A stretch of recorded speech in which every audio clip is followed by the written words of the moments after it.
Hey guys, welcome back to my channel. If you are new here, my name is Chelsea and I make content on travelling and midwifery. So in today's video I am going to be doing a working through travel anxiety. So this is part of my travel series. This is the second video out of the series. So I hope you enjoy the video. So I have a list of things I've written down about how you can overwork your travel anxiety.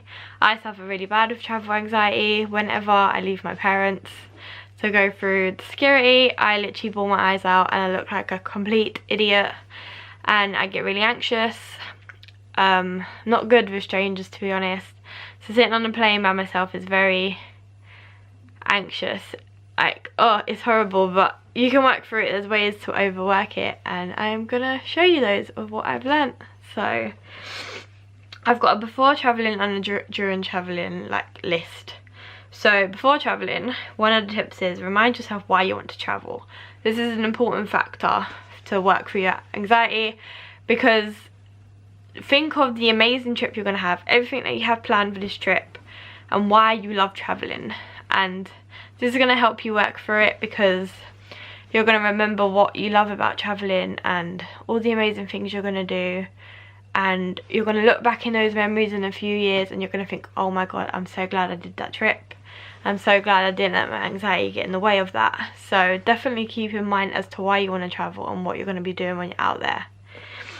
The next one is imagine your life from a year from now.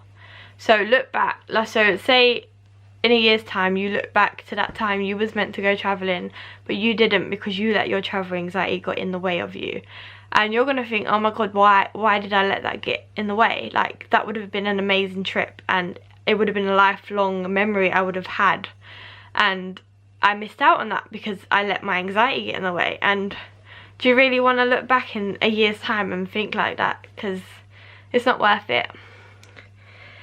Another one is find a community. So there's loads of community pages on Facebook for literally everything. There's like travel pages, so there's Where's Molly's Global Travellers, where people go and ask for recommendations for places, and she does like trips like for her lot.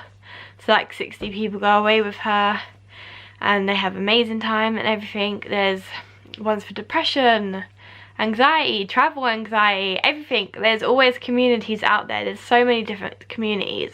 So find the one that you fit in well with, and then you'll be able to have a bond with people that you can talk to and they can like help you through your anxiety and like sort of help calm you down and everything. So it's always good to talk to other people apart from your family and friends, because sometimes they just don't get it, and that's okay because they're your friends and family, but talking to strangers is a lot more better. So another one is be prepared. So prepare yourself for this trip. Tell yourself what it's going to be like, how long the flight is, what you're going to be doing over there, literally just everything that you can possibly prepare for your trip. Do it, because you're going to feel more at ease if you're prepared. Use distractions. So for example, when you're on a plane, if colouring calms you down, then colour, because that's an easy distraction because you get lost in colouring, or watch a movie, listen to music. All those sort of things can help you be at calm. And then sometimes you actually forget you're on a plane because it's like so like smooth, obviously, unless there's turbulence, which doesn't really happen often. You're not even going to remember if you're busy.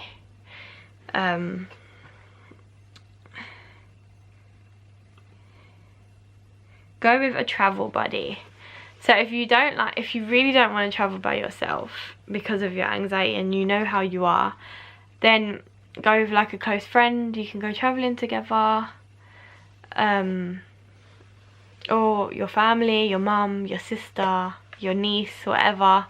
Just bring someone along with you, or even so, join a group travel organisation, because you'll be living with a bunch of different minded travellers like yourself, and you can get on really well with them and you're all travelling together, so you're not actually travelling the country by yourself.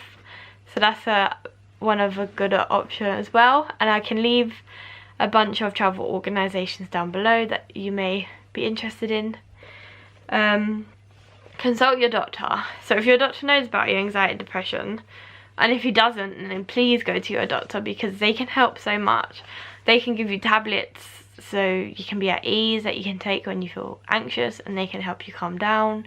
Even seeing a counsellor, that can help too. You can get all your fears and worries out to them, and it's a lot easier than talking to your mum.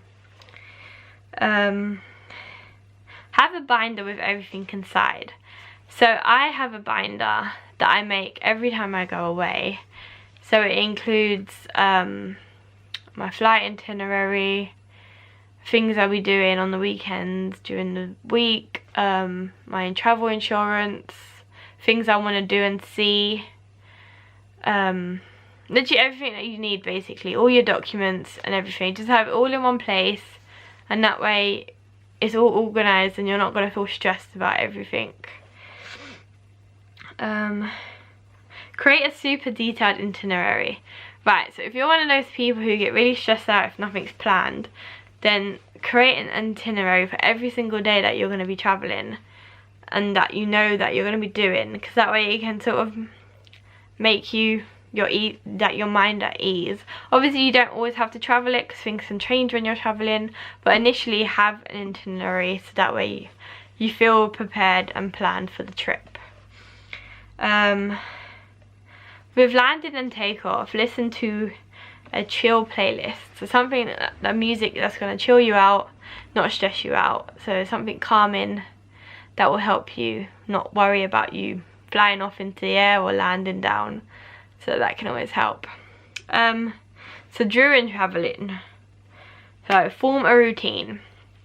Whether this be going running in the morning before you start, or a skin routine, or a dinner routine, whatever. Make sure you have a routine if that helps you, just so you're familiar with something that you do at home and also while you're traveling.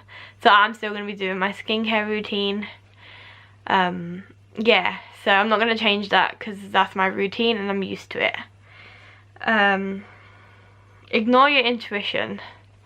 So if your intuition's telling you no, don't do that, it's not safe, just ignore it, because you'll end up loving what you ended up doing.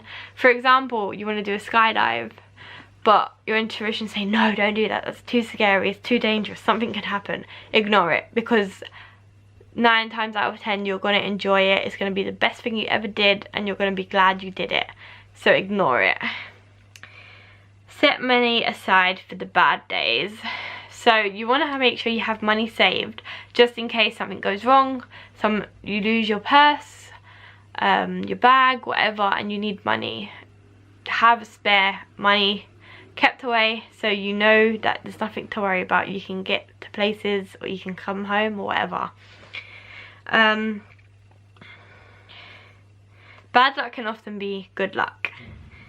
So don't just see the negativity of it, see the positive side of it, because that way it's not going to stress you out and you're not going to feel anxious about it. And leave your comfort zone. Don't stay in your little box that's your comfort zone, because you don't end up doing anything in your comfort zone. I used to have a comfort zone and I don't like leaving it, but I went travelling for the first time by myself in 2015 to Tanzania. By myself. Obviously I went with a company, but I was scared. I was like, oh my god, Chelsea, don't do it, don't do it. And I ended up loving it, and it was the best thing I've ever done, and I haven't looked back since. I went back to Tanzania, but this, like, the last time was for 4 weeks. I'm going to Ghana this year for 3 weeks. I'm also going to Paris with Mum for her birthday. So literally, once you leave your comfort zone, you are going to be living life and you're going to love it. Avoid your triggers. So if you know your certain triggers that set your anxiety off, ignore them. Don't let them get to you. Do something else. Just don't let your triggers get in the way of you being happy and enjoying yourself. Don't compare experiences with other travellers or friends or family, because they may have had a bad experience wherever, if it's the same place, but you may have a brilliant experience out of it, because no two people are the same, remember that. So they may not have liked it, but you might love it, and you probably will love it. And lastly, turning your anxiety into a positive. Don't be downgraded or, you know, feeling useless about your anxiety, because it's a part of you. Like, that's you. It's okay that you have anxiety. There's nothing to be ashamed of. Mental health, most people these days have mental health. So don't let that get you down and think, oh my god, I'm so useless because I have anxiety, because you are amazing and you need to remember that you are amazing, okay? I don't want to hear you guys saying, oh my god, I'm so rubbish and all this, because you guys rock and you are amazing. So don't let your mental health stand in the way of you achieving your dreams and goals.